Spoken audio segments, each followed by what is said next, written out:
नमस्कार मित्रांनो, मी प्राध्यापक जयंत वासनिक आणि आपण BA-SY या वर्गाकरता सेमिस्टर थर्डमध्ये आपल्याला इंट्रोडक्शन ऑफ GIS हा पेपर दिलेला आहे.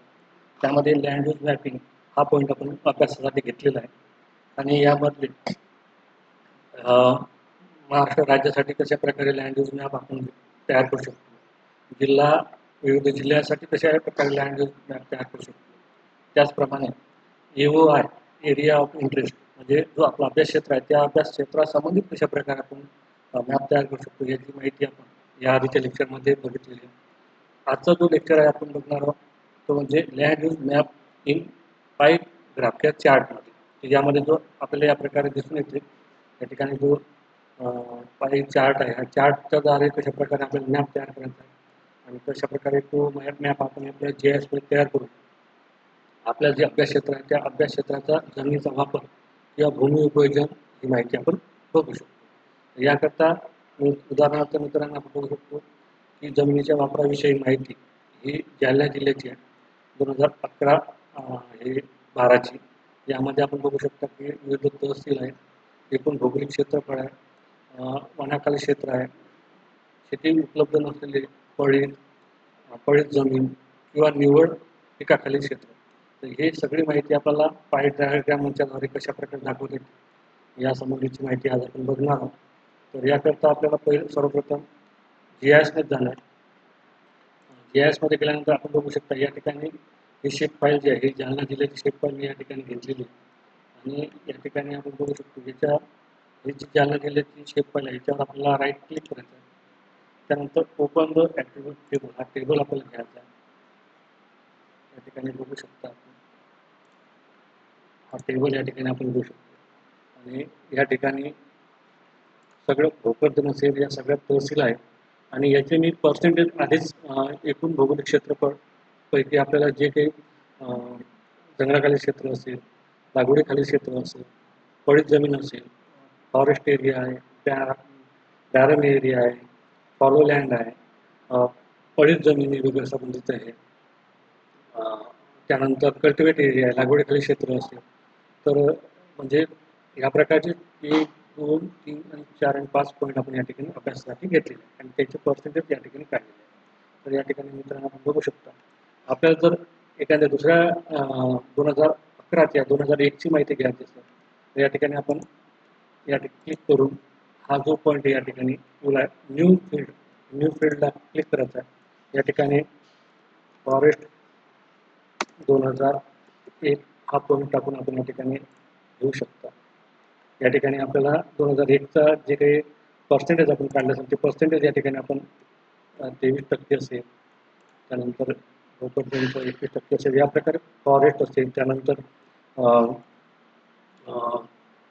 कल्टिवेटेड म्हणजे लागवडीखाली क्षेत्र असेल, पडीत जमीन असेल किंवा इतर काही 4-5 पॉईंट असेल ते सगळे पॉईंट आपण या ठिकाणी घेऊ शकतो या प्रकारे.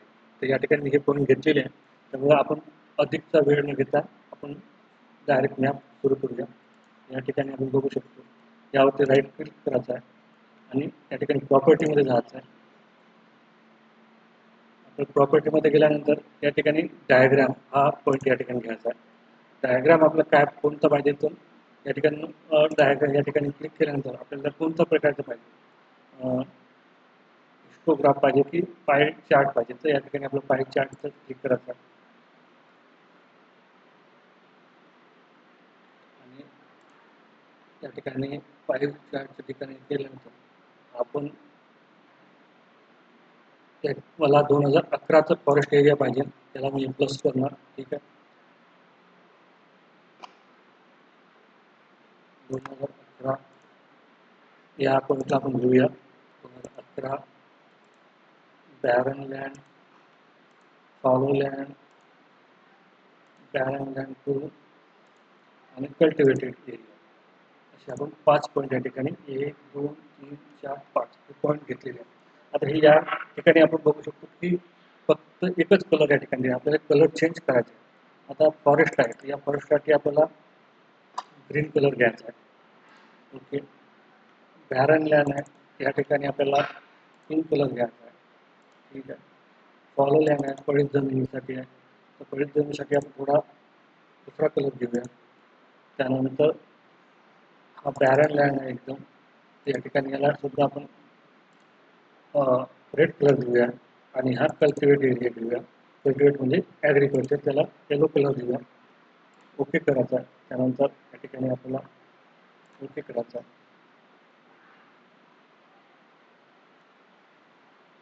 या प्रकारे बघू शकता मित्रांनो की या ठिकाणी कलर दिला आहे, कलरनुसार या ठिकाणी पूर्ण जे आहे हे सर्कल त्या वर्तुळ जे आहे त्या पाय चार्टच्या आधारावरती मॅप, लँड यूज मॅप आपण जमिनीचा वापर हा नकाशा आपण या ठिकाणी तयार करू शकतो. त्याचप्रमाणे जर आपल्याला याची साईज चेंज करायची असेल, प्रॉपर्टीमध्ये जायचं आहे, तुम्ही या ठिकाणी बघू शकता याची साईज आपल्याला चेंज करता येते. तुम्हाला जे साईज पाहिजे ती साईज आपण या ठिकाणी घेऊ शकता, वाढवू शकता. त्याचप्रमाणे प्लेसमेंट म्हणजे आपल्याला कुठं एका दुसऱ्या ठिकाणी घ्यायचं असेल, बाजूला किंवा मधोमध पाहिजे असेल मधोमध सुद्धा आपण घेऊ शकतो. हे सगळे पॉईंट या ठिकाणी दिलेले आहेत. त्याला आपण अप्लाय करून त्या ठिकाणी ओके करायचा आहे. आणि या प्रकारे हा या ठिकाणी जो लँड यूज जमिनीचा वापराविषयी जो मॅप आहे हा मॅप आपण या ठिकाणी तयार करू शकतो. आणि आपला जो अभ्यास क्षेत्र आहे त्या अभ्यास क्षेत्रातील जे तहसील असेल, जिल्हा असेल, तर त्या ठिकाणच्या जमिनीच्या वापराशी संबंधित भूमी उपयोजन हे पाय चार्टच्या आधारावरती आपण दाखवू शकतो. मला अपेक्षित आहे की हा पॉईंट आपल्याला या ठिकाणी समजला असेल. तोपर्यंत धन्यवाद.